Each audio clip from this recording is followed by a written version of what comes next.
Today we're going to do another recap on section 17.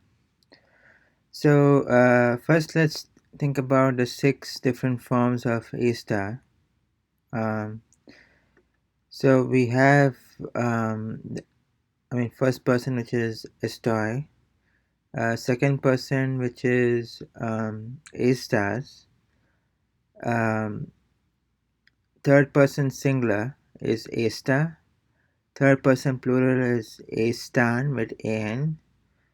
We all will be estamos and you all will be estáis, right? So first person singular is estoy, second person is estás, third person singular is está, third person plural is están. We all will be estamos and you all will be estáis. Okay, with that said, let's go through the scenarios again. So there basically 4 different scenarios. So first one is geographic, and so basically it's that is used to express geographic or physical locations. So let's just take a moment on that.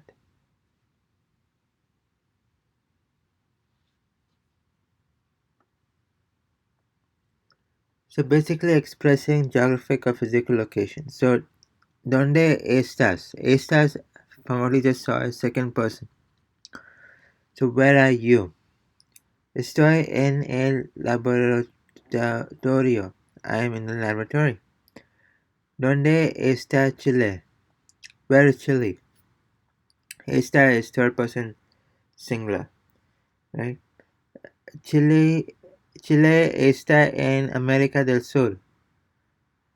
Chile is in South America. So that is third person singular. But there is an exception. So there is one exception to this rule, that ser is used to tell where an event is taking place. And notice here they're using for ser is third person singular, right?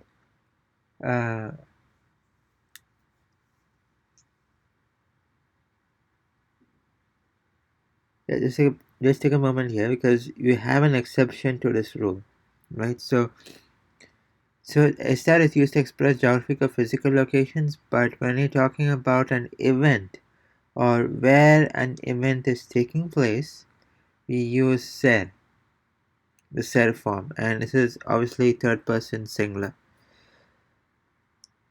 right? And then the second thing is esta is used with adjectives to express a state or condition. That's what we've seen in section 15, like la manzana está verde. La manzana está verde means the apple is green, the fact that it is raw, right? And there's a condition and a state, and that can change over time, right? So it'll not be raw for lifetime, right? It'll become ripe very soon. So como está la sopa? How's the soup? So esta we can see is third person singular. La sopa está fría. La sopa is cold. ¿Cómo estás tú? Second person, how are you? Estoy muy bien, gracias. So we're talking about adjectives to express a state or condition, like how something is. And then we have that is used with expressions, idiomatic expressions. And notice here we're using the original form without any conjugation. So está de acuerdo, to be in agreement. Está de pie, to be standing. Estar en camino, to be on the way. And estar en las nubes, to daydream.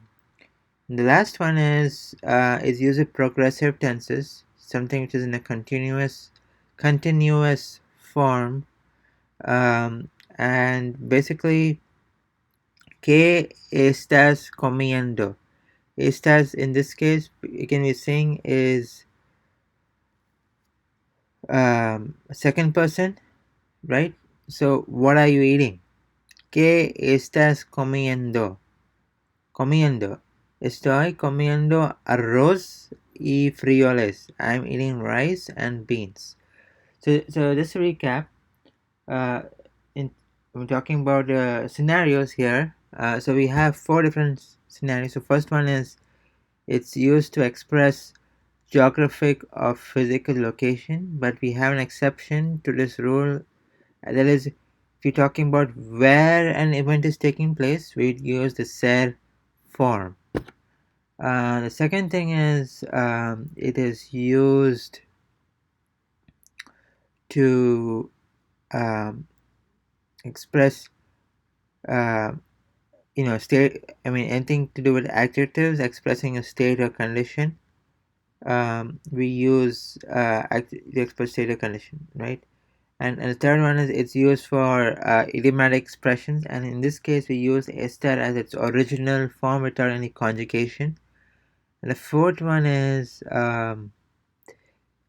it is used to talk about progressive forms, right? Progressive tense, something which is happening in a continuous form in the present. So we have 4 forms. So I think now we're in a good position to take the basic quiz, which will be in the next video.